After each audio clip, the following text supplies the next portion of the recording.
Welcome back. In the last video, we filled out or started to fill out our Food Vision Big demo folder with an example image and our pre-trained model. So let's not stop there. Let's create a list or a text file with all of the class names. So why are we doing this? Well, we don't necessarily have to. We could just import this list straight into app.py, which is similar to what we did for our Food Vision Mini. So I'm just going to write this down. I want to go class names. You might have already done this, class names.txt. So I'll write, let's save all of the Food 101 class names to our .txt file so we can import them and use them in our app. So if we go back up to what we did for Food Vision Mini, for app.py, we just set up the class names within app.py as a list. But because we have 101 different class names, that might be a bit cumbersome to have a list with 101 different objects within this file. So this is just out of not necessity, but rather neatness. So let's check out the first 10 Food 101 class names. And of course, Python is quite quick at reading text files, so it won't really have any performance issues with our app. So there we go, the first 10. So how can we save this to a text file where we want our text file to have one line per class name? So I reckon we can give it a shot with, first we'll create a path. So create path to Food 101 class names. And then we want to go Food Vision Big, and then class names path equals Food Vision Big demo path / class names. We'll keep it nice and simple. We could do it Food 101 class names.txt, but that'll do. And then I'll just get this. We'll check out that. Beautiful. So this is where we want to save our class names. We want a text file with all of these in it over here. Now let's go right Food 101 or class names to text file. So we can go with open. We're going to open Food Vision Big. I think I've still got it in the clipboard. Yeah, we're going to open this path as a write. So we want to use the write permission for W for write, as F for alias for file.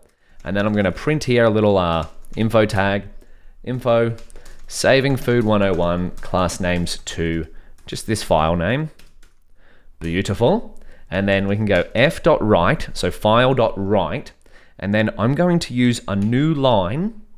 So a new line, so we want to go apple pie, new line, baby back ribs, new line, baklava. We'll see what this looks like in a second. Then I'm going to use the join string method, and then it's going to join everything in Food 101 class names. And hopefully this looks like what we want. New line per class name. That's the new line Python string symbol, by the way. Let's run that. Beautiful. Let's see how this looks. There we go. There's our class names.txt. Exactly what we wanted. Wonderful. So this is just a simple file that we can now import into our app.py later on. So let's actually try that out to see how it works. Open Food 101 class names file and read each line into a list. So what we just did was we saved them to a text file. Now we want to do the reverse. See if we can read the text file back into a list like this.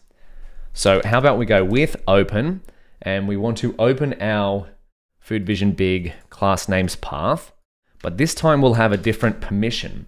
This is going to be the permission as R for read.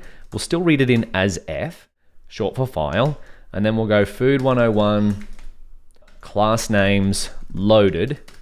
So this is similar name to this list, but this is the original list. We're just creating this loaded version to know that this is the one that we've loaded in. And we're going to use a list comprehension here. We'll use food.strip. So .strip, what does it do? Let's look it up. Python strip. So remove spaces at the beginning and at the end of each string. Now, why do we want to do this? Well, because if we go back here, we've got classnames.txt. If we read this in, this is actually, new line is equivalent of having like space afterwards. So how about we just do it without strip first and see what it looks like. So food for food in f.readlines. And so read lines is Python read lines. What does it do? Return all lines in the file as a list where each line is an item in the list object. Beautiful. That's exactly what we want. So we'll go back to here. Let's see what this looks like, hey? Food 101, class names loaded. Yeah. So this is what I meant by, if we read this in line by line, because we've got new lines between each of these, it comes in like this, /n, which stands for new line, which is sort of like a space. So that's why we call .strip here. And then we read it in. Beautiful. So now we've got a way to go from our class names, which of course we got this from our Torch Vision dataset. And then we save it to a text file here. And now we can read it back in as a list with the code here. So that's what we'll be doing in our app.py when we do that. But before we get to app.py, our next step is to, what do we need now? So we've done this, we've done examples, we've done our model. Let's do model.py, or sorry, our saved model that is. Let's do model.py, hey? And we've already done this in Food Vision Mini. So you might want to jump ahead and give it a shot yourself. Otherwise, let's do it together in the next video. I'll see you there.